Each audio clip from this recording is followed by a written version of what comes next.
Hi, today we're going to talk a little bit about some tips on glazing with the studio glazes. So when you have your pieces that have come out of the bisque kiln, they're going to be on those shelves right there. And you're going to take your pieces and now you're going to glaze. And where do you get started? So the first thing you want to do is take your piece and clean it up a little bit. And what we're going to do is, just like we always do, we're going to do wet sanding. This is a pumice stone, and this is a piece that has been bisqued, but it's got some rough edges on it. The reason we're going to clean it up is because anything that's sharp now is going to be even sharper once it's glazed.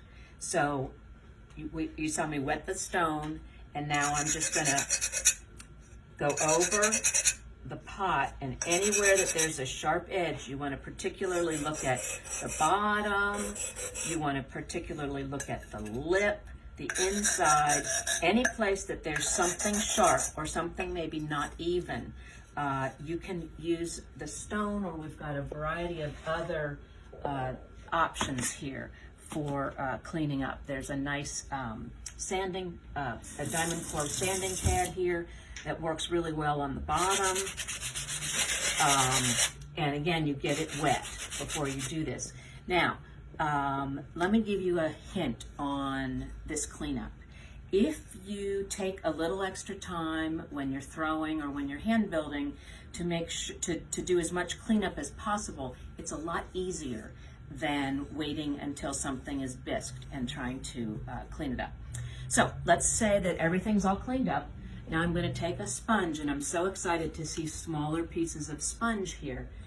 I'm going to wet it, but then I'm going to wring it out really, really well. You know, always put your things away. I'm going to wring it out really, really well, and then I'm going to take it and I'm just going to wipe over to get all the dust, any debris off of the piece before I'm going to think about glazing it. So that is the first step. Then I put out newspaper to put my pieces on, and the newspaper helps me keep things clean, but it also gives me an opportunity to write down what I think I'm going to do with these pieces. So let's move to the next phase, which is waxing. Everything that is on your hands can potentially get on your pots. And this was a lesson I had to learn the hard way. Don't come into the studio with hand lotion on. So before you touch your bisqueware, which I didn't do, but I already had done it earlier, take some soap and water and wash your hands really, really well. Because the oils in your fingers are going to get on your pot, and then guess what? The glaze is not going to stick. But you're not going to know it because it looks like it's stuck. But then when it comes out of the kiln, you will have a spot that's missing glaze, and you won't understand why. So one thing that's really helpful is to wax the bottom of your pot. That keeps the glaze from adhering. So I kind of have a rule where I hold my bisque piece with my left hand and I wax with my right hand. Because that way, if I get if I get any wax on my right hand, I'm not touching my bisque with it, because that's my left hand. So again, right hand, because I'm right-handed. Here's the wax, and we just open it up. Here are the brushes for waxing. I had this brush out earlier that I use. So let me just show you really quickly. You can use one of these foam brushes as well. But again, I'm holding with my left hand, and with my painting hand, I'm just dipping into a little bit of wax, and I'm brushing the wax resist on to the bottom of my pot, and maybe up a little bit. But we've got another trick to help get you the other edges cleaned off. So this is a really good idea, and I've done that with all these pieces here. Then I put it down on the newspaper, and I haven't touched wax with this hand. And so now I'm going to clean my little brush, put a little bit of soap in there. The best thing to do is to clean it up right away, because this wax gets really sticky and yucky if you don't clean it up. rinse everything out, and put them away. Okay, and then put the wax back. And the brushes and the foam brushes go in this. So we don't want to cross-contaminate anything. Okay, so now we've got a bunch of pieces ready to actually glaze, but how in the world do we decide what we want to do? These pieces are stoneware, and they are going to go in the electric kiln. So I'm going to come over to the glaze wall here, and I'm going to try to show you how to use this effectively. So right here is a whole section for combinations in the electric kiln. And this part gets a little confusing. These are combinations in the gas kiln. And you see this pink string here. That's differentiating where the combinations are versus where all the single glazes are. So let's take a look at DJ Gloss Purple, which is glaze number 8, and that will come in handy to know in a little bit. This first tile here, this first test tile, says B and E. This is what DJ Gloss Purple looks like on B-Mix in the electric kiln. The second one is what DJ Gloss Purple looks like on red stoneware in the electric kiln. The third one is white stoneware in the electric kiln. And so even though these are over here on the wall that says gas kiln, these are the 3 that will show you what that glaze looks like in the electric kiln. Now let's just continue, because this one is an interesting case. Here's white stoneware. Here's red stoneware in the gas kiln. That's not right. That's B-Mix in the gas kiln. Here's red stoneware in the gas kiln, and clearly this has got to be, I don't know what that is, because that is not what white stoneware in the electric kiln looks like. So I think we're missing the white stoneware in the gas kiln. But you notice that the glaze here is a completely different color, and that's the difference between an oxidation firing, which is what we do in the electric kiln, and a reduction firing, which is what happens in the gas kiln. So if you're going to fire in the electric kiln, look at these first 3 test tiles, pick your clay, and this is how you determine what that color alone is going to look like on your particular clay. So now, I have decided that one of the things that I'm going to do, I'm going to come over here, Esther. I'm going to use this new this red-orange glaze, and I'm going to use it with Mark Z Gold over it.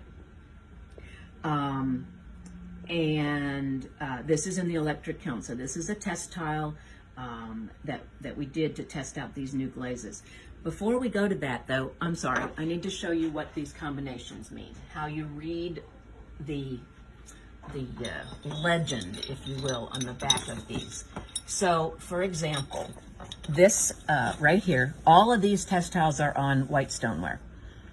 And over on this side, it's in the electric kiln. This says it's 12/10. I'm in the 10 line, which is Coleman khaki. And so this was a dip of bright blue over a dip of Coleman khaki. And that's how you read what these particular things are. This one, for example, is 13/15. So if you like the looks of that, the way you might get that on white stoneware is if you do first a dip of Mardi Gras, and then you put a dip of Coleman Celadon over it. The numbers are also here, along with a bit more information. For example, some of our glazes are matte. This sheet will tell you Mark Z Gold is matte. It's not great for food services. It's not that it's not food safe. It's that because it's a matte glaze, it may get a little more beat up by a knife or a fork or a spoon continuously going over it. The gloss glazes are going to be a harder finish. The matte's a little bit softer. Caribbean Ocean is another matte glaze. Old Yellow is another matte glaze. So there's a lot of information up here. And if you get confused by it, which is very easy to do, ask somebody. We're always happy to help. So now let's go back. I'm going to do this piece over here, and I'm going to try to make it look like this. And I wrote right here on the piece of paper that on the inside and for part of the outside, I'm going to do Mark Z Gold, and I'm going to kind of do it at an angle, and then part of the outside I'm going to do in this new red-orange glaze. So first we're going to do the outside because I want the Mark Z Gold over the orange-red. And it does matter. If you do the orange-red over the Mark Z Gold, you're going to probably get a different color. So here's the red-orange iron red. You see that it was mixed up on March the 6th of 2023, and you take the top off and you see that this glaze looks black. The color of the glaze does not determine what it's going to look like on your piece. Each of the glazes should have a very high-tech stirring mechanism in it, which of course is a toilet brush. It works really well. It's not metal, so it doesn't corrode. You can stir it up really well. Using this, you want to make sure there's not a lot of glaze stuck in the bristles. And if there is, just try to keep knocking it off. You can rest your brush there. What I like to do is stick my finger in and see, am I getting coverage on my finger? And I am. You can see the outline, but you can't see my skin through there. So that's mixed pretty well. I don't have to use the electric mixer on it. We'll probably have to do it with Mark Z Gold. So we're not going to worry about it with this one. So if you've ever wondered what these buckets are for, the first rinse is where you rinse something with glaze on it the first time. The second rinse is where you rinse the rest of it off, and then you can go to the sink. So what this does is it just minimizes the amount of glaze that's going down the sink. We do have traps on both of our sinks. It will trap the glaze so it's not going into the plumbing system. All right, where's my towel? Thank you. Compare your label to the bucket. Oh, good. Okay. Good point. So we have had some problems where the wrong lid gets put back on something. So you do want to check and make sure that the red, orange, iron red is actually red, orange, iron red, which it is. So I know I've got the right glaze here. Could you, you know what, I don't know if I need tongs. I don't know if I need tongs. Because of the way I'm going to do this, I don't think I'm going to need, and I'm going to use a pair of tongs anyway. So here's a pair of tongs. And what I'm going to do here is I'm going to hold on to the piece. Not with a death grip. You do not need to hold it with a death grip. You just want to hold it and make sure you've got it secure. You also want to make sure you've got it, you've got a good enough hold on it that when you dip it, and see I'm going to dip it at an angle. We don't have to dip and count to 3 or anything like that. Our glazes are made for kind of dipping in and pulling back out. And then you shake, shake, shake, shake, shake until it all drips off. Now, these handy dandy little pieces of carpet are really nice. Can you see that the glaze kind of beaded up a little bit on the bottom? So you can put this right down on the carpet. I've wet this beforehand. And now I can very easily clean that glaze off the bottom of my pot. So now I don't have a big mess to go back on my paper. So back to its home, and it's going to sit there for a minute. Now I'm going to put this glaze away. Again, making sure I'm getting the proper lid on the piece. Now, where is Mark Z Gold? Is over here.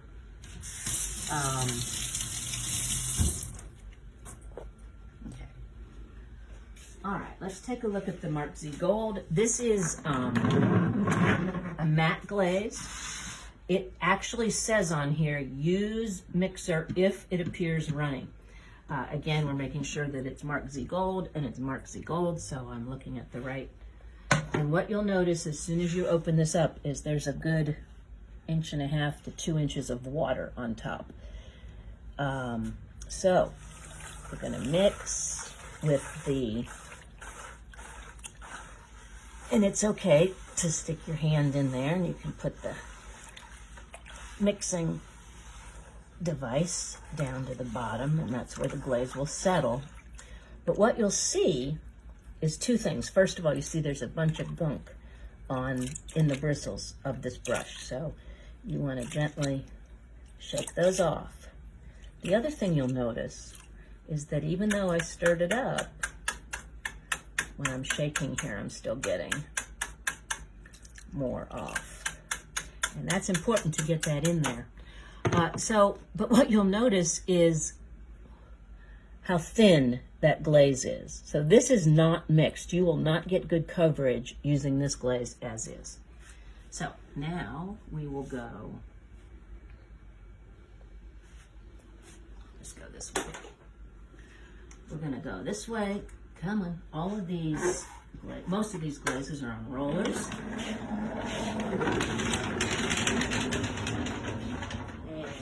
Pull this right over here. Makes it very easy to maneuver. Okay.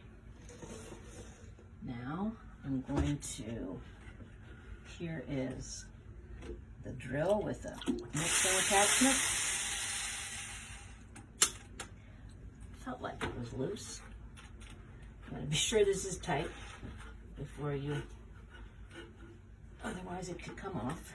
Okay.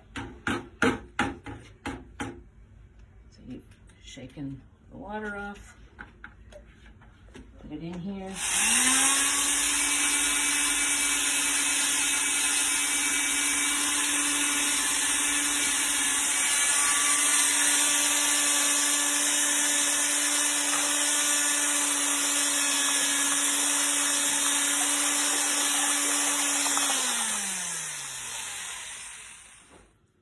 Now, just with doing that, look at the difference. Now I can use this glaze, and I can feel confident that I'm going to get good coverage with it. So I'm going to try to shake as much of this glaze off as I can before I put it back in here. Still wasn't on very tight, was it?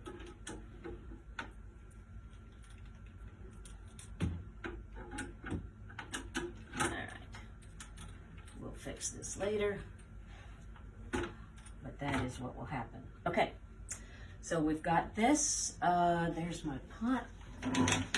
So let's go back over here.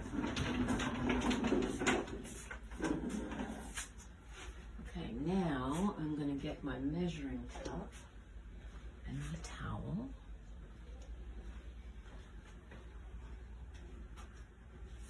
And what I'm going to do is first pour the glaze on the inside. I'm going to pour it in with my measuring cup. I'll swirl it around and I'll pour it out. And then we'll dip it to get the rest of the outside done. So my measuring cup is clean. And I'm going to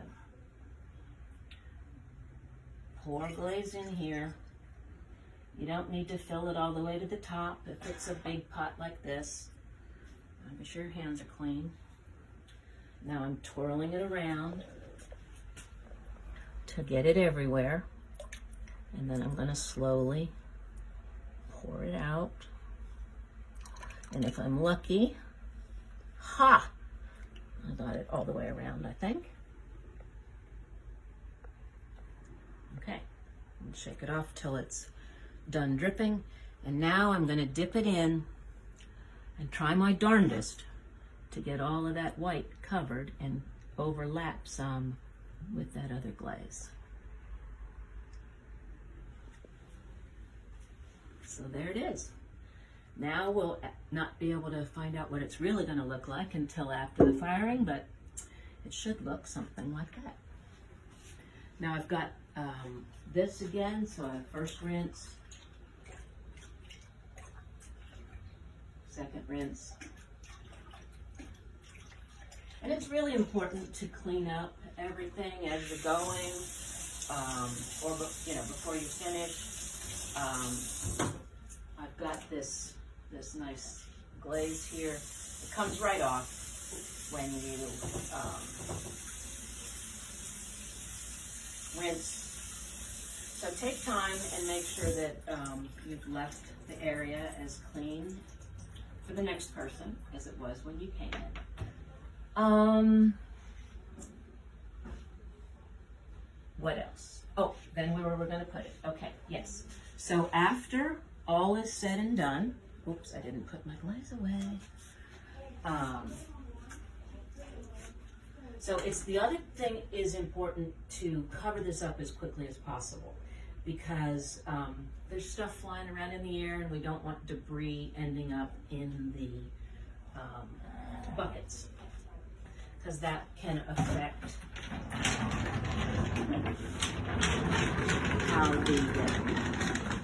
how your glaze is going to work. And then when you're finished with your piece, and mine's not completely dry yet, but dry hands, I'm taking the dry part, and we're going to take it outside. Check the bottom. Check the bottom. Oh yes, check the bottom.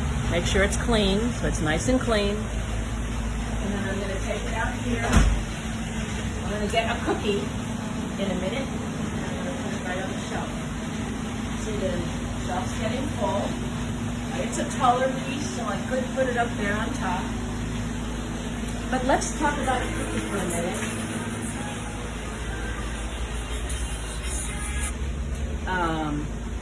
You want to put it on a cookie that is at least as big as the bottom of your piece. And I'm struggling to find one. Ah, here we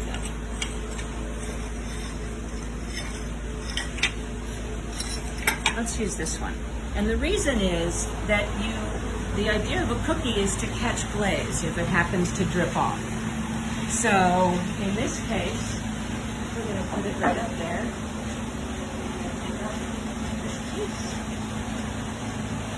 Ha!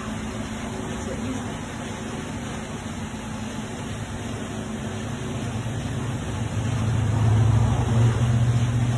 Put it right there on the cookie.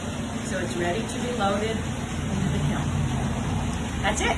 Let us know if you have questions. Hope this is helpful.